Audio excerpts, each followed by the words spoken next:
This was insane to witness. Despite getting Mitchell Robinson back in the starting lineup, the Knicks lose their third in a row, dropping last night's game by a score of 135 to 125 to the undefeated Bulls on an absolute horrific Halloween night in Chicago as we pay homage to the Candyman. Because if you say Josh Hart's name 5 times in the rotation, he will appear. Josh Hart, Josh Hart, Josh Hart, Josh Hart, Josh Hart. Welcome back. I am your host, Poppa Left. This is Your Knicks podcast. Don't forget to like, comment, and subscribe. And let me know in the comments what was the most horrific moment of last night's game. There will be plenty to go through. I could talk about Mike Brown's rotations. I could talk about our horrible bench. I could talk about it all, but I will not pivot off my belief in this team to go to the NBA Finals, and I'll explain why amidst all the disgusting basketball that we saw last night that included Josh Giddey flirting with a triple-double.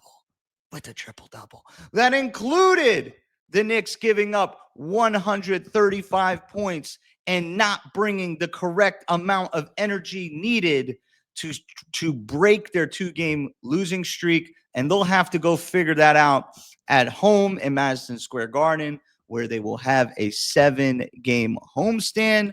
Hopefully we get some home cooking. Hopefully we start prepping for the holiday season, Thanksgiving, Christmas, Hanukkah, Kwanzaa, New Year's, and we get just a good Knicks team. Get our Knicks team back. That's all I want for the holiday season, and I think they're going to get it. But let's not placate the fans. Let's not justify bad basketball. Let's get into it. Last night, the Knicks got back Mitchell Robinson into their starting lineup. Not only that, they got Deuce McBride, their spark plug, off the bench, the man that allows them to go 5 out with Towns at the 5, right? They got back 2 of their top 6 players. We talked about it on previous episodes, how important these players are to the Knicks rotation and how it prevented me from condemning the product because the product wasn't there. And yet, and still, with the product on the floor, the Knicks were unable to win over a course of 48 minutes. But I will say this, and it cannot be ignored. The Knicks starting 5 were a dominant plus 13 last night. They started the game +8. Everything looked great. Mitchell Robinson looked like an absolute dragon on the floor. I haven't seen a center like Mitchell Robinson since Abu Dhabi on this team. He is able to rise above the rim, grab rebounds, offensive rebounds, give us second chance looks, defend the rim. He was running. He was looking great. And then with 9 minutes left in the first, a foul was called. Mitchell Robinson put his hands on his knees, and then the Knicks reverted back to the 2025 Knicks Twitter crash out versions of themselves. And they were outscored by the Bulls bench by a score of 53 to 21. Folks, that is a 32-point differential. And it wasn't just like, oh, the bench had a bad shooting night.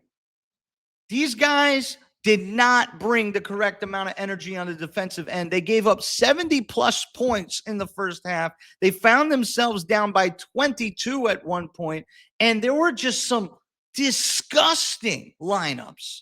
Mike Brown, please, you look like Doc Emmett Brown before he got the DeLorean. Your experiments look nuts. I should never look, try it out. I should never see it again. Jalen Brunson should never share the floor with Deuce McBride, Shamet, Hart, and Yabusele. Ew. Gross. I don't want to see it. I should never see in a tight contested game with a 5-point game, no OG, no Mikal Bridges, no wings on the floor. Play the game with a wing on the floor. You have Mohamed Diawara. You have Pacome Dadier. If you're going to experiment, try somebody above 6'7", please. Kevin McCullough's somewhere in Westchester. Bring him up. I'm tired of watching these players that are too small to defend. They can't defend on the perimeter, and they're giving up buckets. So every time we miss a shot, it's like we're down 4 in that possession. It's like we're down 6 in that possession. It's demoralizing.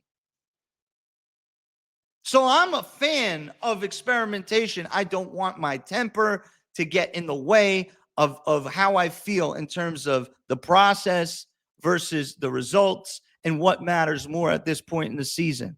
I am 100% in favor of it, but the process can't include things that don't make sense.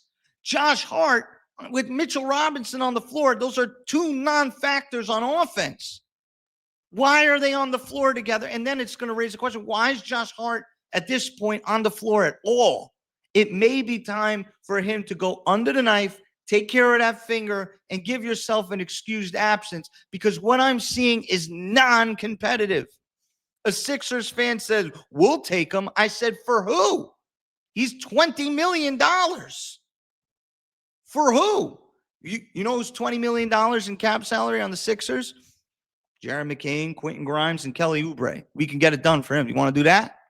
Because that is, I've talked about this with Schwinny on the Strickland. We are investing a lot of money in him. So if you're not going to play him, this is what I told people in the offseason. Well, he's a 15 to 20-minute player. You can't justify playing a 15 to 20-minute player. You can't justify paying that player $20 million. Because 15 to 20-minute play, I can get you that on veteran minimums. I can get you that from the second round. I can get you that from the end of the bench. In fact, Mike Brown, he went to Landry Shamet. That was his first option off the bench. Then in the second half, when he wanted to go small, he went to Jordan Clarkson, who looks exactly as advertised, all the highs, all the lows.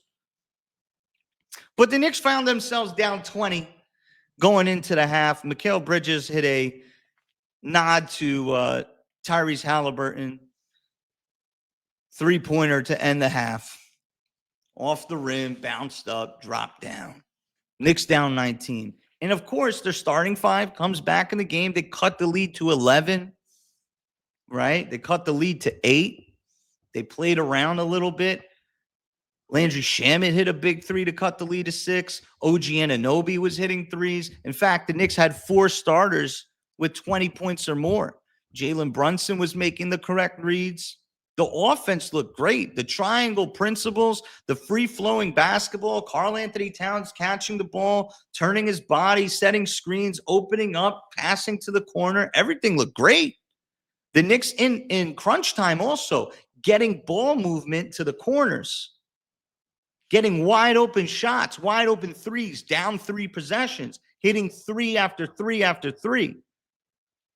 But our defense put us in such a hole that by the time that Mike Brown said, okay, let's thin out the rotation, let's try to win this game, let me stop playing around, you, and you, get on the floor, let's go. They're going against a team that's undefeated at home. They're not just going to give it to us.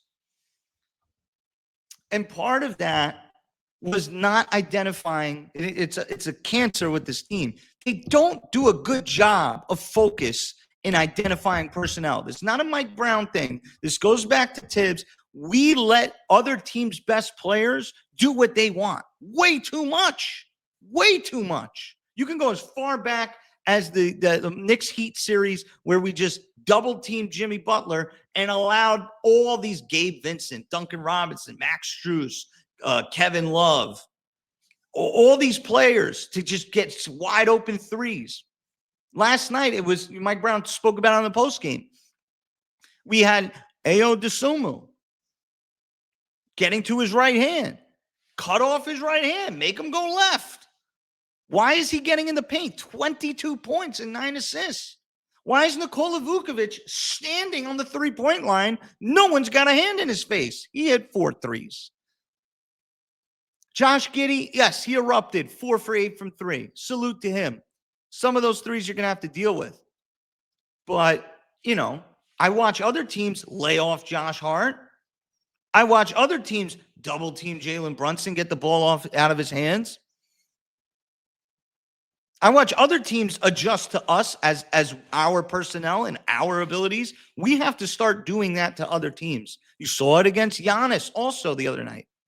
Let him shoot the twos. Don't allow him to get AJ Green, Ryan Rollins, Bobby Portis,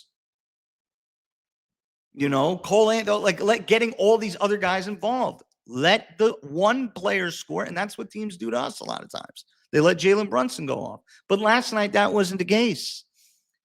Last night, the Knicks offense, when the right guys were on the floor together, they were playing together. The offense looked phenomenal, to be honest. The Knicks found themselves in a 4-point game. And to me, this possession killed all the momentum in the game. Look, the Knicks got it close to about 2 or 5 or 6, and it looked like they were about to make a big run. And then the Heat would hit the Bulls would hit a 3 that was just backbreaking. Like I found myself screaming at the TV, like, come on. Because I wanted to win. But the Knicks were down 4. And the ball goes to the corner. And it's tough to pass out of the corners. But Deuce McBride, man, like we are down 4. I don't need your bag at that moment, bro. I don't. I need you to move the ball side to side. The only players that the only players that I really feel comfortable going one-on-one late in the games is Brunson and McHale, to be honest. I think Cat, you need to find him in motion. And the Knicks did find him. He had open looks. It just didn't hit him. Thought Cat played better. Being aggressive, going to the basket, not just settling for threes. The threes he took at the end of the game were logical, reasonable, just didn't hit him. Brunson made the right reads. We need to run some type of drill where we put like blindfolds on people or put like, you know, buoys in the air and have Mitchell Robinson open for alley-oops because McHale missed him on an alley-oop. Brunson missed him on an alley-oop. Like we have a 7-foot player. He's a center. He rises to the rim with the best of them. We have to use him as well. But yeah, that possession stunk. Miles McBride going off dribble and pulling up for a mid-range shot. I want Brunson doing that. I want McHale doing that. I don't want you doing that with 2:30 left on the clock. 3 minutes left on the clock, down 4. I want our best players doing that. Get the ball. You don't got it. Dribble, drive, kick. Do not go into a shot. The Knicks not identifying the opponent's personnel, not using their personnel correctly in crunch time with no margin of error. That's why we lost. But again, I'm not pivoting. I am not pivoting off how I believe in this team. Despite the loss, putting us behind 500, the panic is starting to ensue. Mike Brown, which by the way, I'm not so sure Mike Brown was sole purpose was to win last night's game. But even he is going to learn that in this city with these fans, they are impatient and you can tinker and tinker and tinker. If we start to notice that your tinkering is affecting us winning or losing a game, they're not going to be patient. I'm trying to be patient because I want to see the method. All I'm seeing right now is madness. Playing Josh Hart and Yabusele together is madness. Piece them. Playing Josh Hart on the floor with Mitchell Robinson is madness. Those are 2 offensive liabilities. I need to see more method. And I think we'll see that going forward. I think we get well going back home. But let me know what was the most horrific part of last night's, because it was a tough watch to see us put ourselves behind 30 points, 22 points, and not be able to make it up. Honestly, it was a 30 points, 8-point lead, 22. Do the math. My name is Poppa Left. I'm the host of Your Knicks. Don't forget to like, comment, subscribe, and take a look at my other videos. And please, can we get Muhammad Diawara in this rotation? Please check out my video on Kumo D as well.